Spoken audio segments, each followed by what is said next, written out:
माता सीता धरतीमध्ये सामावल्यानंतर श्रीरामांचे पुढे काय झाले? भगवान श्रीरामांच्या अग्निपरीक्षेदरम्यान माता सीता धरतीमध्ये सामावल्या गेली होती. पण त्यानंतर भगवान श्रीरामांना खूप वर्षापर्यंत एकट्याने आयुष्य घालवावे लागले. त्या काळात त्यांनी काय काय केले? माता सीतेच्या जाण्यानंतर धरतीला नष्ट करून टाकतील असं म्हणणाऱ्या भगवान श्रीरामांना कोणी शांत केले आणि कसे? त्यांनी खूप महत्त्वाची कामं केल्यानंतर स्वर्गलोकी गेले. पाहूयात आजच्या या व्हिडिओमध्ये ही कथा. आपल्याला माहीतच आहे की सीता मातेने कसे प्रत्येक वेळी दुःख सहन केले. माता सीतेच्या जाण्यानंतर भगवान श्रीरामांना सुद्धा खूप अडचणींचा सामना करावा लागला होता. सीता मातेला गर्भावस्थेमध्ये श्रीरामांनी लोकांच्या सांगण्यावरून महालाबाहेर जाण्यास सांगितले. जंगलामध्ये सीता मातेला खूप वर्ष राहावे लागले. त्यानंतर लवकुश मोठे झाल्यानंतर त्यांनी अयोध्येमध्ये फिरून माता सीता आणि भगवान श्रीराम यांचे गुणगान केले. तेव्हा भगवान श्रीराम सीता मातेला परत आणण्यासाठी तयार झाले. पण त्यांनी एक अट ठेवली की सीता मातेला एक अग्निपरीक्षा द्यावी लागेल. जेव्हा सीता माता अग्निपरीक्षा देण्यासाठी उभी राहिली तेव्हा सीता मातेने धरणी मातेचे आव्हान करताना म्हटले की जर मी श्रीरामांवर खरे प्रेम केले असेल तर हे धरती माते तू मला तुझ्यामध्ये सामावून घे. सीता मातेने असं म्हटल्याबरोबर धरती दुभंगली आणि त्याच्यामध्ये सीता माता सामावली गेली. आज ती जागा उत्तराखंडच्या नैनितालमध्ये आहे, ज्याला सीतेश्वर धामच्या नावाने ओळखले जाते. पण सीता मातेच्या जाण्याने श्रीरामांना क्रोध अनावर झाला. ते म्हणाले की हे पृथ्वी, तू जर सीतेला परत पाठवले नाही तर मी तुला नष्ट करून टाकेल. श्रीराम धनुष्यबाण उचलणारच होते तेवढ्यात ब्रह्मदेवांनी त्यांना दर्शन दिले आणि म्हणाले की हे प्रभू, सीता माता पृथ्वी लोकाच्या रस्त्याने वैकुंठाला पोहोचत आहे. तुमचा सुद्धा वेळ संपत आला आहे. त्याच वेळी ऋषी वशिष्ठ आणि वाल्मिकींनी सुद्धा श्रीरामांना समजावले की ही वेळ दुःख आणि क्रोध करण्याची नाही, तर राज्यकारभार करण्याची आहे. तेव्हा भगवान श्रीरामांनी लव कुशला जवळ घेतले आणि त्यांना राज्य चालवण्याचे शिक्षण देऊ लागले. लव कुश मोठे झाल्यानंतर श्रीरामांनी कुशला अयोध्या आणि लवला लवपुरीचा राजा बनवले. भगवान श्रीराम राज्याच्या कारभारामध्ये व्यस्त होते तेव्हा एक ऋषी आले आणि म्हणाले की मला तुमच्यासोबत एकट्याबरोबर बोलायचे आहे. तेव्हा श्रीराम म्हणाले ठीक आहे. जेव्हा बोलणं सुरू झालं तेव्हा ऋषींनी एक अट ठेवली, तुम्ही मला वचन द्या की आपलं बोलणं जर कोणी ऐकलं तर तुम्ही त्याला मृत्यूदंड द्याल. आपलं बोलणं गुप्त राहिलं पाहिजे.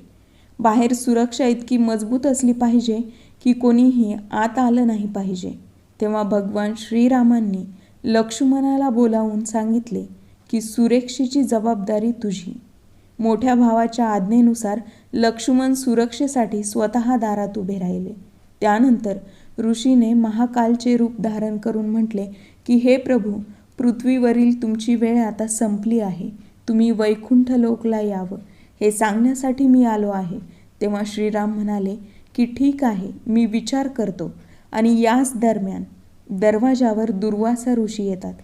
रागामध्ये आलेले दुर्वासा ऋषी म्हणाले की मला आत्ताच भगवान श्रीरामांना भेटायचं आहे.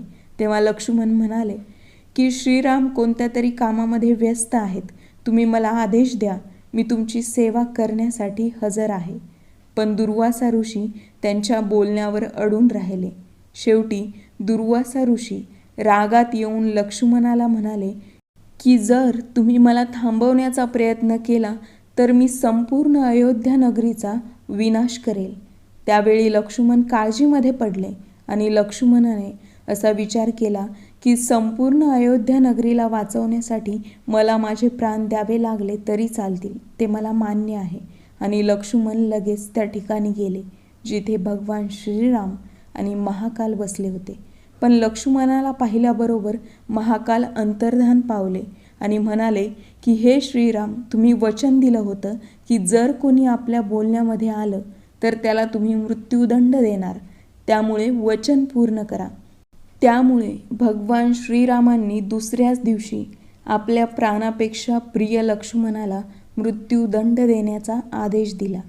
आता भगवान श्रीराम त्यांचं मन राज्यकारभारावरून सुद्धा उडालं होतं. ते एकटे पडले होते. तेव्हा त्यांनी एक दिवस विचार केला की आता आपल्या परमलोकी गेले पाहिजे. मग त्यांनी याबाबत ऋषींबरोबर चर्चा केली आणि त्यानंतर शरयू नदीमध्ये प्रवेश करण्यासाठी निघाले. त्यांच्याबरोबर अयोध्येतील लाखो जनता होती. सगळे हेच म्हणत होते की हे प्रभू, तुमच्याशिवाय आम्हाला या राज्यामध्ये राहायचं नाही. तुम्ही आम्हाला सुद्धा बरोबर घेऊन चला. पण भगवान श्रीरामांनी त्यांचा परमभक्त हनुमानाला सुद्धा बरोबर घेतलं नाही, कारण हनुमानाला अमर होण्याचा आशीर्वाद मिळालेला होता. प्रभू श्रीरामांनी शरयू नदीमध्ये प्रवेश केला आणि विष्णू लोकामध्ये पोहोचले. असं म्हटलं जातं की लक्ष्मण शेषनागाचा अवतार होते आणि माता सीता लक्ष्मीचा अवतार. त्यामुळे भगवान श्रीरामांच्या आधी लक्ष्मण आणि सीता तिथे पोहोचले होते. त्यामुळे त्यांचं मन राज्यकारभारावरून उडालं होतं. भगवान श्रीरामांना तर भूतकाळ, भविष्यकाळ आणि वर्तमानाविषयी तर सगळं माहीत होतं. पण तरीही त्यांनी एका माणसाच्या रूपामध्ये आयुष्य जगून समाजाला एक संदेश दिला की परिस्थितीमध्ये माणसांनी कसं राहावं, समस्येचं उत्तर कसं शोधावं. ही कथा तुम्हाला आवडली असेल तर लाईक आणि शेअर करायला विसरू नका आणि चॅनलला सबस्क्राईब करायला विसरू नका. भेटूया नवीन एका कथेसह, नवीन एका व्हिडिओमध्ये.